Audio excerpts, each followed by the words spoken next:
నమస్తే దోస్తులు, మన బ్యాచులర్ బాబుల కోసం నోరూరించే టేస్టీ భెండి ఫ్రైతో నేను మీ ముందుకు వచ్చేసాను మామ. దీన్ని ప్రిపేర్ చేసుకోవడం చాలా అంటే చాలా ఈజీ మామ. ముందుగా ఆనియన్స్, పల్లి, తాలిం గింజలు, వెల్లుల్లి, కరివేపాకు, కొత్తిమీర రెడీ చేసుకొని భెండి తీసుకొని మంచిగా చిన్న చిన్న ముక్కలు కట్ చేసుకోవాలి మామ. అప్పుడే మంచిగా వేగితే చిన్న చిన్న ముక్కలు ఉంటున్నాయి. తర్వాత ఆనియన్స్ తీసుకొని మంచిగా పొడుగ్గా కట్ చేసుకోవాలి మామ, స్లైస్గా. మీకు ఏమంటారో నాకు తెలియదు, దీన్ని కామెంట్ చేయండి, స్లైస్ అంటారు ఏమంటారు. తర్వాత స్టవ్ వెలిగించేసి బాండి పెట్టేసి డీప్ ఫ్రైకి సరిపడా ఆయిల్ వేసేసి మనం కట్ చేసి పెట్టుకున్న భెండి ఇందులో వేసేయాలి.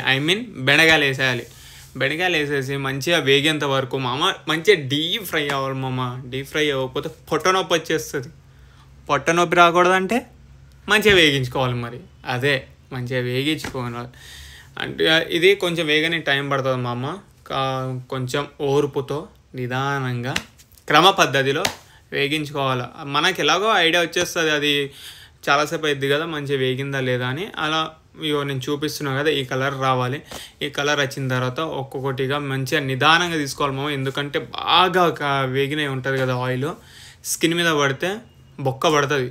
సో మంచిగా సేఫ్టీ ప్రికాషన్ యూస్ చేసి తీసుకోండి. దాని తర్వాత అదే ఆయిల్లో మనం సైడ్కి కట్ చేసి పెట్టుకున్న ఆనియన్స్ వేసేసుకోవాలి మామ. ఎందుకంటే భెండి ఫ్రైలో ఆనియన్ పైన డిజైన్, లుకింగ్, టేస్టీ మామ. సో ఆనియన్స్ పైన దీన్ని కూడా మంచిగా బ్రౌన్ కలర్ వచ్చేంత వరకు నిదానంగా క్రమ పద్ధతిలో వేగించుకోవాలి. కానీ వేగించుకునేటప్పుడు చాలా జాగ్రత్త మామ. ఆయిల్ చిట్టపట అని స్కిన్ మీద పడుతుంది. సో కొంచెం జాగ్రత్తగా చూసుకోండి. మీరు నా ఫ్యామిలీ మెంబర్స్ మామ, మీకేమైనా అయితే నేను తట్టుకోలేను. సో మనం తీసుకున్న ఒక బౌల్లో ఆనియన్స్ కూడా అది మనం భెండి మీదనే వేసేయాలి.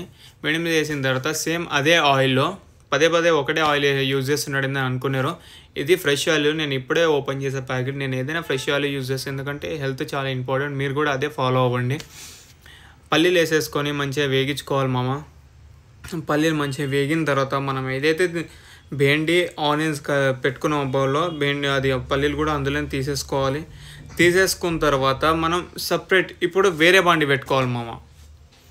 వేరే బాండి పెట్టేసుకొని కొంచెం ఆయిల్, తాలింపుకి సరిపడంత ఆయిల్ తీసేసుకొని ముందుగా అందులో తాలింపు గింజలతో పాటు పచ్చెనపప్పు, ఎండుమిర్చి కూడా వేసేయాలి.